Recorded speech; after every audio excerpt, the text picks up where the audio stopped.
अस्सलामुअलैकुम, कैसे हैं आप सब लोग। अगर आप भी चाहती हैं कि आप भी मशीन की तरह सारा दिन काम करें और थके ना, तो आज मेरी कुछ टिप्स को फॉलो कर लें। आप लोगों को बता दूं, कभी कभी मैं भी ऐसा ही होता था कि बहुत ज़्यादा थक जाती थी, काम करती थी और इतनी तबीयत ख़राब हो जाती थी ना। लेकिन अब मैंने ना अपने कामों को तकसीम कर लिया है। मुझे पता होता है कि मैंने खुद को चैलेंज दिया हुआ है। मैंने रात को लिख के रख लेती होती हूँ। मुझे पता होता है कि मैंने सुबह ये वाले काम करने हैं। अगर हम बेटैमी वो काम पकड़ के बैठ जाएंगे ना, तो ऐसी नहुसत होती है कि वो फिर काम भी बड़े हमें तंग करके रख देते हैं। सो मैंने क्या क्या कि मैंने ना सैरी की, और सैरी करने के बाद नमाज़ पढ़ के सारे मामलात करके मैं सो गई थी। सो सूरतें वगैरह आप उसी टाइम पढ़ लिया करें। आप क्या क्या करेंगे, जहीं आप फजर की नमाज़ पढ़ें, साथ ही आप सूरत यासीन पढ़ें, मुज़ाइफ़ करें और पढ़ते पढ़ते वहीं पे सो जाएं। फिर जनाब आप उठेंगी और आपको पता होगा कि मैंने ये वाले काम रात को लिख के रखे हुए थे, मुझे ये करने हैं, तो आप उसी टाइम वो काम शुरू। बस कोई काम नहीं, कोई मोबाइल नहीं, कोई कुछ नहीं। आपने सिंपल जो है ना, वो आपने अपने काम करने शुरू कर देने हैं। लेकिन यकीन करें कि आप जब ये ख़ुद में ये वाकई चेंजिंग देखेंगी ना, तो आपको ख़ुद फील होगा कि यार वाकई में चेंजिंग आ रही है। अगर तो मेरे चैनल पे नहीं हुआ तो मेरे चैनल को सब्सक्राइब कर दें, लाइक कर दें और एक अच्छा सा कमेंट कर दें। मैं आप लोगों के लिए बड़ी मेहनत से वीडियो बनाती हूँ, प्लीज़ एक लाइक तो बनता है। अच्छा, अभी ना मैंने ज़ोहर की नमाज़ पढ़ने से पहले पहले ना उठ गई थी, अलार्म लगाया हुआ था, क्योंकि अब बच्चों के स्कूल आ गया ना, तो अब हमें ये होता है कि हमारी उस तरह से रूटीन नहीं थी बांध रही। तो अब मैंने अपनी रूटीन सीधी करने के लिए ये किया कि बच्चों को स्कूल भेजने के साथ साथ ही ना काम करके आप लोगों ने सो जाना है, ठीक है। लेकिन अगर आप कहेंगे ना कि आप सोए हुई हैं 12 बजे तक और आपके बर्तन भी बाहर पड़े हुए हैं, आपकी सफाइयाँ भी करने वाली हैं, तो वो बड़ा काम ख़राब हो जाता है। आप नमाज़ पढ़ें। मैं पता क्या करती हूँ, मुझे पता चलता है, मैं सैरी करती हूँ। सैरी के करने के बाद ना मैं नमाज़ पढ़ने से पहले पहले मैं किचन अपना साफ़ कर देती होती हूँ, बर्तन धो देती हूँ, सफाई वगैरह कर देती हूँ। तो मेरे लिए ना एक बड़ी आसानी होगी भी है। उसके बाद जी मैं आप लोगों को बता दूँ कि जब आप सो के उठते हैं ना, तो थोड़ा बहुत मैस तो कमरे में होता है, लेकिन जिनके ज़्यादा सारे कमरे हैं, जैसे बड़ा घर है, उनके घर में ऐसा नहीं होगा। लेकिन जो बेडरूम होता है ना, वो तो फिर हमारा तो एक ही बेडरूम है, मेरे एक ही बेडरूम में हमारा उठना बैठना चलना फिरना होता है। तो मैं ना फिर अपने कमरे को यह है कि थोड़ी थोड़ी देर बाद साफ़ करती रहती हूँ। कोई ना कोई चीज़, ज़ाहिर सी बात है, घर में बच्चे होना, तो वो फिर आपके कपड़े, आपकी चीज़ें इधर से उधर हो जाती हैं। अपने काम जो है ना, वो बांट लिया करें खुद के साथ ही। अब देखें, मैंने कल मशीन लगाई थी ना, तो फिर मैंने अफ्तारी नहीं थी बनाई। मुझे पता था कि मैं अफ्तारी अब नहीं ही बनाऊंगी, मैं थक जाऊंगी। तो ये है कि आप फिर थोड़े थोड़े काम कर लिया करें ना। ऐसे एकदम से आप सारे काम करती हैं, आप थक भी जाती हैं, क्योंकि आपको ही सारा घर देखना होता है, आपको बच्चों को देखना होता है। फिर जब आप ये सारे काम करती हैं ना, तो वाकई में यार फिर रात के टाइम उस तरह से हिम्मत नहीं रहती, टांगें दर्द करनी शुरू हो जाती हैं। मेरे तो यकीन करें कि मेरे पाँव के जो पंजे हैं ना, वो बहुत ज़्यादा ना पेन करते हैं उंगलियों के नीचे ना। तो फिर मुझे ये हुआ कि यार ये तो हम जो किचन में ज़्यादा देर खड़ी रहती हैं ना, तो इस वजह से भी होता है। तो थोड़े थोड़े काम ना, जैसे कि 1 घंटे में आपने 2-3 काम कर लिए, और फिर आप 1 घंटा थोड़ी सी रेस्ट करें, फिर 1 घंटे के बाद थोड़ा सा काम कर लें, इस तरह किया करें। तो मैं भी ऐसे ही करती हूँ। लेकिन जिस दिन मैं शुरू हो जाऊँ ना कि सुबह उठी हूँ, तो मैंने सारा दिन बीच में ये भी काम खोले, ये भी खोलिए, तो यकीन करें बड़ी एक थकावट हो जाती है, एक बड़ी अजीब सी हालत हो जाती है।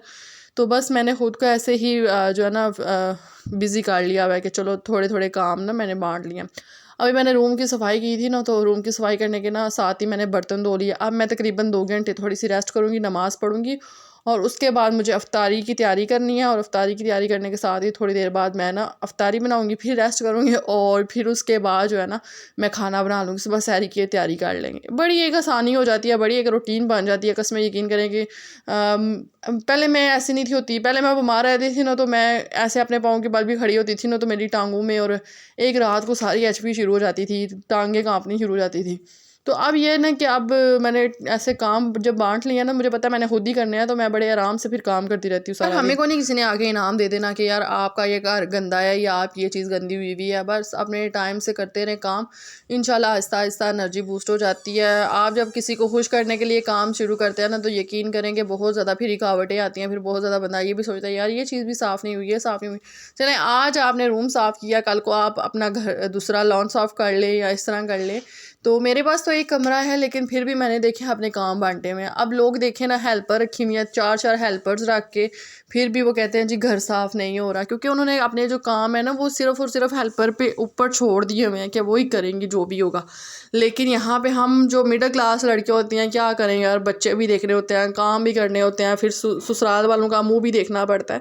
तो कोई नहीं यार, कुछ नहीं होगा, आप बस अपने जो काम है ना वो खुद में तकसीम करें। रात को एक डायरी बना लें, वहाँ पे अपने आपको टास्क देंगे, मैंने सुबह उठ के ये वाला काम करना है और ये वाला काम करना है। मैं ना पता है क्या करती हूँ कि अभी ना मैं आप लोगों के साथ एक वीडियो बना के लेकर आऊँगी जिसमें आपको लंच के आइडियाज़ मिल जाएंगे, क्योंकि अब मेरा बेटा स्कूल गोइंग हो गया तो फिर मेरा यही दिल था कि काफ़ी सारी हाउसवाइफ होती हैं जिनको ये पता ही नहीं होता कि स्कूल में बच्चों को ऐसा क्या बना कर भेजे। बहुत लो बजट में जो मिडिल क्लास फैमिली, हम इतना ज़्यादा यार बच्चों को नगर्स बना के भेजे, ये बना कर भेजे ये।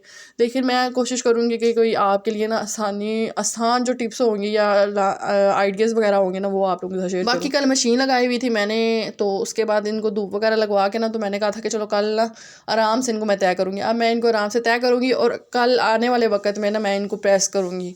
तो इस तरह से होता है कि अब आपने मशीन लगाई हुई है, उधर ही आपने कपड़े तय कर लिए, उधर ही आपने इस्त्री कर लिए, ये बड़ा बंदे को थका देता है। पहले मैं भी ऐसी करती थी। जब भी बच्चा स्कूल से आए ना तो थोड़ी देर रेस्ट करें और फिर उसके बाद उसका यूनिफॉर्म धो लें और प्रेस कर लें, फिर ये बड़ी आसानी हो जाएगी आप लोगों के लिए। रात को फिर ये सुबह टेंशन नहीं होगी कि बच्चे के शूज़ किधर हैं, बच्चे के कपड़े किधर हैं, तो फिर ये पता होगा कि बच्चे ने आज शर्ट पे ये चीज़ लगाई हुई है, ये निशान लगाया हुआ है। क्योंकि माओं को चाहिए कि जब भी बच्चे स्कूल से हैं, जब उनका यूनिफॉर्म चेंज करती हैं तो बच्चों के ये कपड़े वगैरह चेक किया करें, उनके शूज़ चेक किया करें। फिर बाद में बड़ा मसला बनता है, आधी रात को आप उनका यूनिफॉर्म चेक करेंगी, फिर या सुबह उठ के जब वो स्कूल जा रहा होगा तब आप ये देख रही होंगी। मैं ना काफ़ी सारे मुझे एक कमेंट आया कि आप भी हमारे घर में ये बड़ा मसला होता है कि बच्चे जब स्कूल जा रहे होते हैं तो कभी किसी की बुक नहीं मिल रही होती, कभी किसी की सॉक्स नहीं मिल रही होती, तो इस तरह बड़ा अजीब हो जाता है माहौल।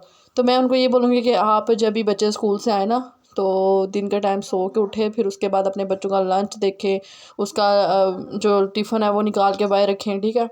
तो ये बड़ी एक हो जाता है, बंदे के लिए आसानी हो जाती है कि चलो ये इन चीज़ों को फॉलो कर लो। और अगली मैं आप लोगों को बताऊँ बड़े मज़े की बात, वो ये है कि आगे गर्मियाँ आ रही हैं, तो गर्मियों में सुबह या दिन के टाइम खड़े होकर खाना नहीं बनाने होता। मैं हमेशा ऐसा करती हूँ कि मैं हमेशा रात को सोने से पहले खाना रेडी करके सोती हूँ, क्योंकि मुझे पता होता है कि यार एक तो बाहर इतना ज़्यादा वो क्या कहते हैं अब बस हुई होती है, गर्मी हुई होती है और पसीना आ रहा होता है, फिर बंदा चूल्हे के पास खड़े हुए खाना बनाए क्या करे। तो बस फिर मैंने ये है कि मैं रात को खाना वगैरह रेडी कर लेती होती हूँ। जो भी मुझे बनाना होता है मैं रात को बना के ना फिर उसको थोड़ी देर ठंडा करके ना तो फिर फ्रिज में रख देती हूँ। फिर सुबह रोटी बना के या दिन को हम जब खाना खाते हैं ना तो फिर मैं गर्म करके ना हम वो खा लेते हैं। तो ये आप रूटीन फॉलो कर ले, यकीन करें बड़ी एक अच्छी आदत होती है औरतों में, तो ताज़ा ताज़ा खाना भी होता है, ठीक है। तो बस आज का व्लॉग तो मेरा इतना ही था। मैंने बड़ी कोशिश की थी कि आप लोगों के साथ काफ़ी सारी बातें शेयर करूं, क्योंकि मुझे काफ़ी सारी रिक्वेस्ट आ रही होती है ना कि आप थोड़ा लंबा जो है ना व्लॉग बनाया करें, क्योंकि आपकी बातें इतने मज़े की होती हैं कि फटाफट आपका व्लॉग ख़त्म हो जाता है। तो मैं आप लोगों को बताऊं कि मैंने ना ये लोबिया सबसे पहले इसको फ्रीज़ करके रखा हुआ था, बड़ी आसानी हो जाती है, टाइम बच जाता है। मैंने सारी दालें हर एक चीज़ फ्रीज़ की हुई है, मैंने सब्जियां तक काट के रखी हुई है कि चलो यार फ़ौरन से बंदा बना लेता है। बाहर के खाने से बेहतर है कि आप घर में ही खाना अच्छा बना लें, अच्छा खा लें। और मैंने तकरीबन 8 महीने अपनी प्रेगनेंसी में, पहले भी और अब भी, मैंने पूरा खाना जो था ना वो बाहर से मंगवा के खाती थी, जिसकी वजह से मुझे लगता है कि एक तो मुझे बहुत ज़्यादा ब्लड प्रेशर का मसला हो गया था, शुगर का मसला हो गया था। अब इंशाल्लाह अल्लाह पाक खैर करे, जब नेक्स्ट प्रेगनेंसी होगी तो उसमें ये है कि अपना ख्याल रखूँगी खुद से, अपना बेशक थोड़ा सा खा ले लेकिन साफ़ सुथरा अपने घर का तो खाए ना यार, क्या ज़रूरत है बाहर खाने की। तो हमारा सुबह का भी खाना बाहर का, दिन का भी, रात का भी, तो बड़ी एक मसला था उस टाइम हमारे लिए, क्योंकि मुझे डॉक्टर ने बेड रेस्ट बोली हुई थी। तो बेड रेस्ट में मेरे लिए ना ये बड़े मसले होते थे कि बर्तन कौन धोएगा, कपड़े कौन धोएगा, सफाइयाँ। लेकिन फिर भी यार थोड़ा थोड़ा काम करके ना तो मैंने अपना काम तकसीम किया हुआ था, मैं कर ही लेती थी किसी हेल्पर। हाँ, जो मेरी पहली बेटी थी ना उस टाइम डॉक्टर ने बोला था तो कि आप हेल्पर रख लें या आप ये नहीं काम नहीं कर सकती, ये नहीं कर सकती। लेकिन दूसरी दफ़ा तो मैंने किसी को अपने काम को हाथ नहीं लगाने दिया, खुद ही सारे काम करती थी। तबीयत ख़राब भी होती थी ना फिर भी उठ के कपड़े धोने हैं, बर्तन धोने हैं, खाना बेशक बाहर से आ जाएगा, रोटी हांडियाँ थोड़ी कभी कभी बना लेती थी शायद, लेकिन जो रोटियाँ होती थी ना वो हमारी बाहर से आती थी, कभी भी नहीं मैं रोटी घर बनाती थी। तो वो व्लॉग मेरे चैनल पे मौजूद थे, लेकिन फिर वो मैंने गुस्से में आके सारे डिलीट कर दिए हैं बस। तो बाकी चले जी, मुझे दुआओं में याद रखिएगा। तो मैं अब यहाँ पे बस आटा वगैरह गूँदूँगी। और मैंने ना अपने बेटे के जो यूनिफॉर्म की शर्ट थी ना, वो न्यू थी ना, तो थोड़ी सी वो हुई हुई थी, आकड़ी हुई थी। तो फिर मैंने कहा चलो मैं उसको ना धो के बाहर जाके फैला आती हूँ, और इतनी देर में हमारा आटा भी थोड़ा सा ना नरम पड़ जाएगा, तो फिर मैं उसको डाल दूँगी, डब्बे में रख दूँगी।